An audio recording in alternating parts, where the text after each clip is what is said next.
This is listener-powered 90.3 FM, KEXP Seattle, streaming all over the universe at kexp.org and on our mobile apps. My name is Kennady. You are listening to Audio Oasis, your all-local Pacific Northwest show, and I'm so stoked to be here in the live room with Wild Powwers. Hi, guys. Hi. If you're ready to play some music, we would love to hear it. Yeah, ready as I'm gonna be. It's Wild Powwers live on KEXP.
It's Wild Powwers, live on KEXP Seattle.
live on KEXP. That was amazing. That was awesome. I'm like, Thanks. Shaking. but this is my shooting hand. Very professional move. Just keep on playing while the headphones came off. That was amazing. I'm very impressed. Let's hope it was in tune when I was singing when they came on. You sounded great. You all sounded so fantastic. Thank you so much for being here, and welcome back to Seattle, y'all. We're just on a pretty long tour, about a month-long tour, right? Oh, like 3 weeks? Yeah. 3 weeks? Yeah, we got back last yesterday. Yeah. Last yesterday. Last yesterday. This one that just happened. Playing all over the U.S. and as a band who toured really heavily before lockdown and the pandemic, what does it feel like to be out on the road again and playing shows? It feels a little different just because I think after that whole crisis of identity happened for everyone, we're like, okay, like this is very obviously what we want to keep doing. These are the things that we can do to like make it feel better and healthier for us. So like, it's still really good, but there are times where we're like, we don't have to do every single show, like every day. We're not trying to kill ourselves. Yeah. Like where before it was like, okay, cool, 5-hour drive. I'll drive at night for 3 more hours. We'll get to a hotel at 3 a.m.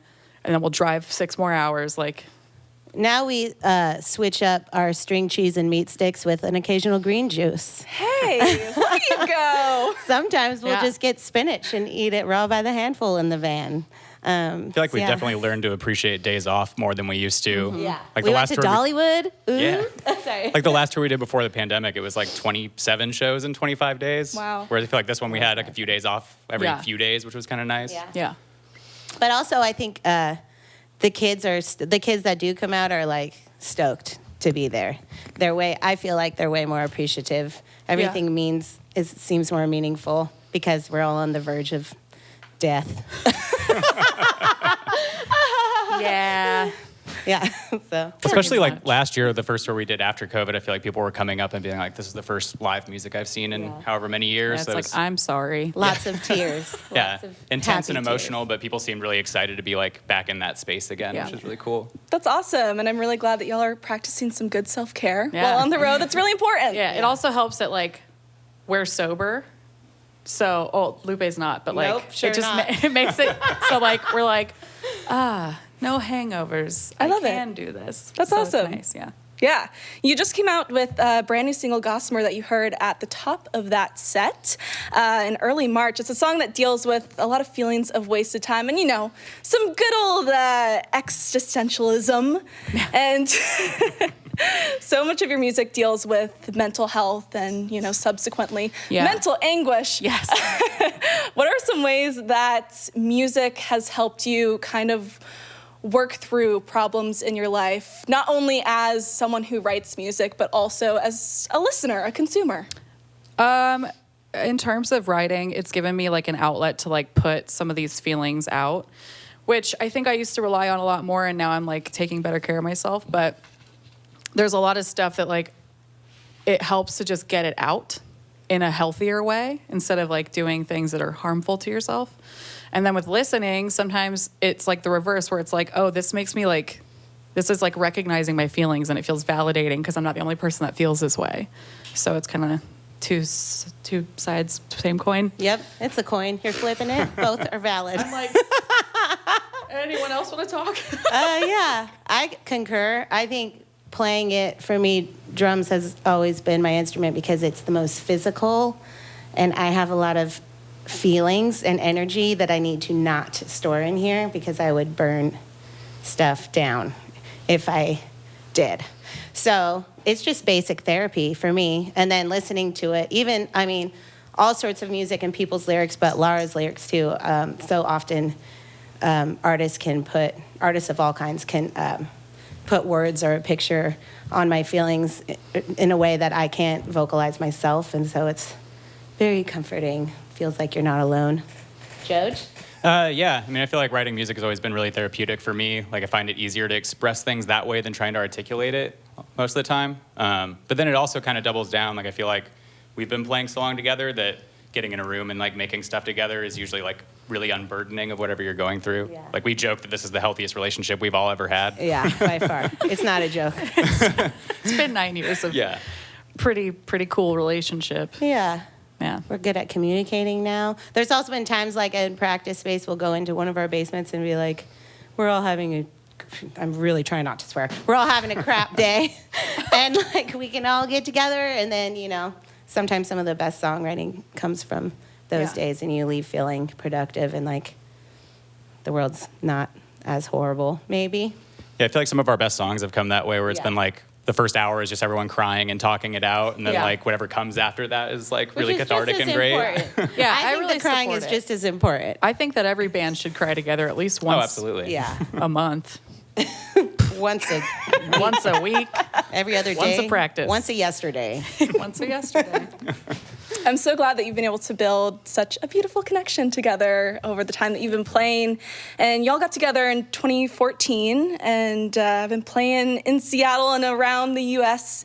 since. But you definitely have your roots in the local DIY scene. And Seattle has changed drastically since you started playing shows in so many ways. But how has this affected you as a band or just as musicians who are trying to pay the bills while pursuing your passions in life?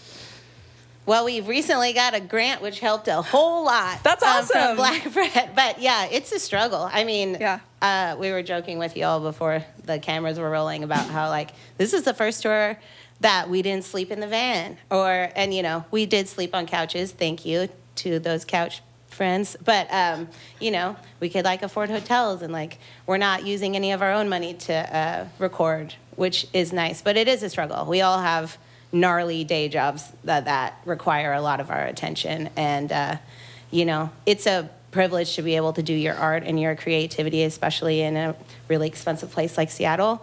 And you have to hustle to do it. And you also have to be very, very lucky. And so I feel fortunate that we're able to do it. But yeah, maybe one day it won't be so much of a struggle. We'll see. Yeah, it's also really important to find jobs where like they're super supportive of the fact that you're a musician. Like I'm really lucky in the job that I have. But it is like something that's constantly in my head. I'm like, okay, like I need to make this amount of money to go on tour. And I get like super paranoid about that stuff. And I make it a bad time for myself. And like in terms of like DIY spaces, there's so many that are getting shut down right now. And it's like all these bars and spots we like grew up playing in are just gone now. And like, that's a bummer because some of the bigger venues, I'm like, I don't want to hang out here, but that's fine. And, you know, it's just changing drastically. Yeah, it really is. I do feel like it's kind of brought like the Seattle music community together though. Like as people have been displaced and things get harder to make it happen, like I feel like people are just still coming out with great music and helping each other put on shows in different places. Yeah, like the Cherry Pit just opened. Yeah, exactly. I love the really Cherry cool Pit. things about it. Yeah, which I'm like, great. We need more spots like that. Like there used to be that place on Ravenna called the Heartland.